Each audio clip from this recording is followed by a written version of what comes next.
नमस्ते दोस्तों, आप सबका फिर से स्वागत है मेरे YouTube चैनल पे। आप सभी मुझे इंस्टाग्राम और फेसबुक पेज पर भी फॉलो कर सकते हैं। लिंक मेंशन्ड है डिस्क्रिप्शन बॉक्स में। अब आते हैं आज के वीडियो पर।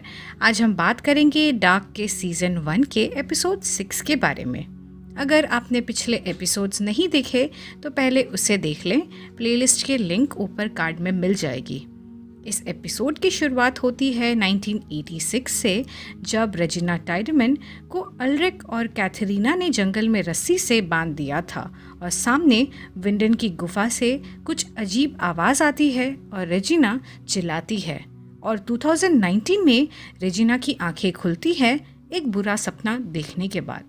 शार्लेट पुलिस डिपार्टमेंट को कहती है, हम डबल शिफ्ट में काम करेंगे। शहर के हर एक कोने की तलाशी ली जाएगी क्योंकि शार्लेट को लगता है अपराधी ने कोई ना कोई सुराग जरूर छोड़ा होगा बच्चों के किडनैपिंग के बाद। जोनस घर पर अपनी माँ से पूछता है कि वो और उसके पिता पहली बार कब मिले थे। हैना कहती है वो लोग हॉस्पिटल में मिले थे। जोनस पूछता है कि उसके पिता कैसे थे। हैना कहती है वो बहुत अलग थे, उनको समझ पाना थोड़ा मुश्किल था। अल्रिक अब भी अपने बेटे की तलाश में था और पुलिस स्टेशन में अपने भाई मैड्स की 1986 की मिसिंग रिपोर्ट दोबारा चेक करता है। फिर अपनी माँ जैना के दिए हुए बयान को भी दोबारा सुनता है, जिसमें उसकी माँ कहती है जिस रात मैड्स गायब हुआ था उस रात ट्रॉन्टे यानी कि अल्रिक के पिता घर पर ही थे, पर अल्रिक को याद था उसके पिता घर पर नहीं थे। मार्था और मैग्नस स्कूल जाने लगते हैं। तब कैथरीना उन्हें रोककर कहती है उनके भाई मिक्कल को गायब हुए एक हफ्ते से भी कम हुआ है और उन लोगों को उसकी कोई परवाह ही नहीं है। इस बात से मार्था थोड़ी गुस्से में आ जाती है और उन दोनों के बीच बहस हो जाती है। रेजिना टाइडमन के मेडिकल रिपोर्ट्स आते हैं और पता चलता है कि उसे ब्रेस्ट कैंसर है। जोनस दोबारा उस मैप को देखता है और इस बार एक क्लू लिखा हुआ था, फॉलो द सिग्नल, जो हम जानते हैं उस हुडी वाले अजनबी ने लिखा था। घर पर अल्रिक अपने पिता ट्रॉन्टे नील्सन से कहता है जिस दिन मैड्स गायब हुआ आप घर पर नहीं थे और देर रात घर वापस आए थे। ट्रॉन्टे कहते हैं मैंने अपनी जिंदगी में बहुत गलतियां की हैं, लेकिन बच्चों के गायब होने में मेरा कोई हाथ नहीं है। अल्रिक ट्रॉन्टे को धमकाने की कोशिश ही कर रहा था, तब उसकी माँ जैना आ जाती है और कहती है जिस रात मिक्कल गायब हुआ था उस रात ट्रॉन्टे घर पर ही थे, पर यह बात सच है या नहीं हमें नहीं पता। जैना अल्रिक से अकेले में बातचीत करती है।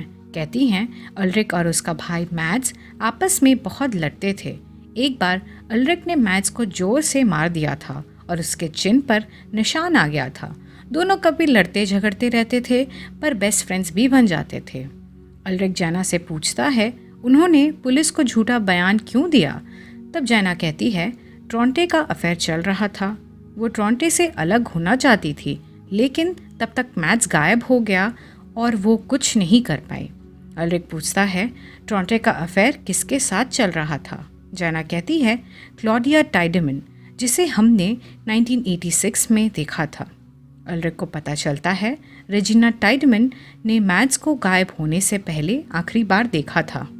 मैग्नस जंगल की तरफ जाता है जहां मार्था पैसे छुपाया करती थी, लेकिन इस बार डब्बे में कुछ भी नहीं था।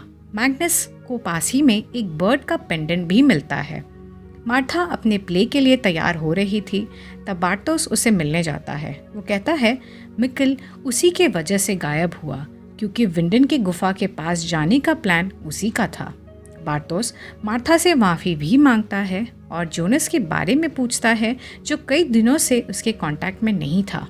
कैथरीना मिक्कल के मिसिंग पोस्टर्स चिपकाकर घर वापस आती है। उसे टेबल पर फ़ोन बिल दिखता है और नोटिस करती है अल्रिक ने एक नंबर पर काफ़ी देर तक बात की है और कई सारे कॉल्स किए थे।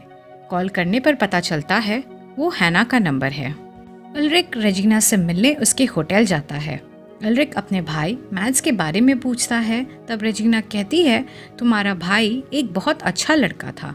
जिस रात मैड्स गायब हुआ वो रेजिना को उसके घर छोड़ने जा रहा था क्योंकि अल्रिक और कैथरीना के मजाक के वजह से रेजिना के मन में डर बैठ गया था। अल्रिक रेजिना से कहता है, तुमने मुझ पर कैथरीना का रेप करने का झूठा इल्ज़ाम लगाया था। रेजिना कहती है, मैंने कोई इल्ज़ाम नहीं लगाया, ना कोई कंप्लेंट की। अल्रिक कहता है, हैना ने उसे ऐसा करते हुए देखा था। तब रेजिना हंसते हुए कहती है, हैना जो अल्रिक के लिए पागल थी और आज भी है। कैथरीना अपने कार में बैठी हुई थी और रेडियो पर विंडन शहर से बच्चों के गायब होने के बारे में सुन रही थी। फिर खुद रेडियो स्टेशन कॉल करके कहती है, विंडन शहर में एक मर्डरर हमारे बीच ही घूम रहा है। बच्चों के गायब होने के पीछे किसी का भी हाथ हो सकता है, शायद जिसे हम जानते भी हों। अल्रिक पुलिस स्टेशन जाकर अपने केस फाइल को चेक करता है और उसमें साफ साफ लिखा हुआ था, कंप्लेंट हैना ने ही की थी। रेजिना के हस्बैंड अलेक्जेंडर को एक मेडिकल रिपोर्ट मिलती है। मेमोग्राफी सेंटर में कॉल करने के बाद उसे पता चलता है रेजिना को ब्रेस्ट कैंसर है और दिन प्रतिदिन हालत ख़राब हो रही है, इसलिए जल्द से जल्द डॉक्टर का अपॉइंटमेंट ले लेना चाहिए। दूसरी तरफ मैप को फॉलो करते हुए जोनस विंडन की गुफा में पहुंच जाता है और उसे वहां एक लाल धागा बंधा हुआ दिखता है। जोनस उस धागे को फॉलो करते हुए आगे बढ़ता है। उल्रिक हैना के घर पहुंचता है और कहता है, मुझे पता चल चुका है, मेरे खिलाफ रेप का झूठा कंप्लेंट तुमने ही लिखवाया था। उल्रिक ये भी कहता है, तुम्हारे वजह से ही माइकल ने खुदकुशी कर ली थी, जिस पर हैना उल्रिक को एक थप्पड़ मार देती है। मार्था का प्ले चालू होता है और उसकी माँ कैथरीना भी वहां आ जाती है। जोनस गुफा के काफ़ी अंदर तक पहुंच चुका है और जो इंस्ट्रूमेंट था जोनस के हाथ में वो एक डायरेक्शन के तरफ काफ़ी तेज़ी से इंडिकेट करता है। जोनस टनल से होते हुए एक दूसरे दरवाजे के पास पहुंच जाता है, जिस पर लैटिन में लिखा हुआ था सिक मुंडस क्रिएटस एस्ट, जिसका मतलब है इस तरह दुनिया बनाई गई। जोनस दरवाजे को खोलकर आगे बढ़ता है तब बहुत तेज़ हवा चलती है और आगे बढ़ने के बाद पीछे दरवाज़ा अपने आप बंद हो जाता है। एक तरफ बंकर में ट्रॉन्टे और पीटर किसी चीज़ का इंतज़ार कर रहे हैं। ट्रॉन्टे के पास एक बुक थी जिसमें टाइमिंग्स नोट किए थे। देखकर तो ऐसा लग रहा था कि ये वही टाइमिंग्स हैं जब गुफा दरवाज़ा खोला गया होगा। अब दोबारा जोनस को देखते हैं जिसे टनल में दो रास्ते दिखते हैं। जोनस उनमें से एक रास्ते पर आगे चलता है और फाइनली टनल से बाहर निकल जाता है। जोनस अब भी विंडन शहर में ही था। आगे बढ़कर वो एक बस स्टैंड के पास पहुंच जाता है और वहां उसे एक मिसिंग लड़के का पोस्टर लगा हुआ दिखता है और वो और कोई नहीं, मैड्स नील्सन था। जी हाँ दोस्तों, जोनस उस टनल को पार करके टाइम ट्रैवल करने के बाद 1986 में पहुंच गया था। तब जोर की बारिश भी हो रही थी। फिर जोनस के सामने एक वैन आकर रुकती है जिसमें यंग हैना और उसके डैड थे। वो लोग उसे लिफ्ट देते हैं, लेकिन जोनस हैना को देखकर काफ़ी शॉक में था और लिफ्ट लेने से मना कर देता है। उल्रिक अपने भाई मैड्स की कुछ पुराने तस्वीरें देख रहा था। कुछ ही देर बाद वो मॉर्ग चला जाता है और जंगल से कुछ दिनों पहले ही मिले हुए उस बच्चे की लाश को देखता है। उस बच्चे के चिन्ह पर एक निशान था, जैसा उल्रिक की माँ जैना ने बताया था मैड्स के बारे में, यानी कि ये बच्चा और कोई नहीं, उल्रिक का भाई मैड्स नील्सन ही था। चौंका देने वाली बात ये थी, अब तक मैड्स की लाश सही सलामत थी, तो ये कैसे हुआ?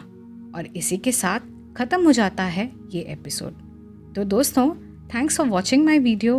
हम जल्द मिलेंगे अगले एपिसोड के साथ। तब तक के लिए stay tune and please don't forget to like, subscribe and share. Bye bye.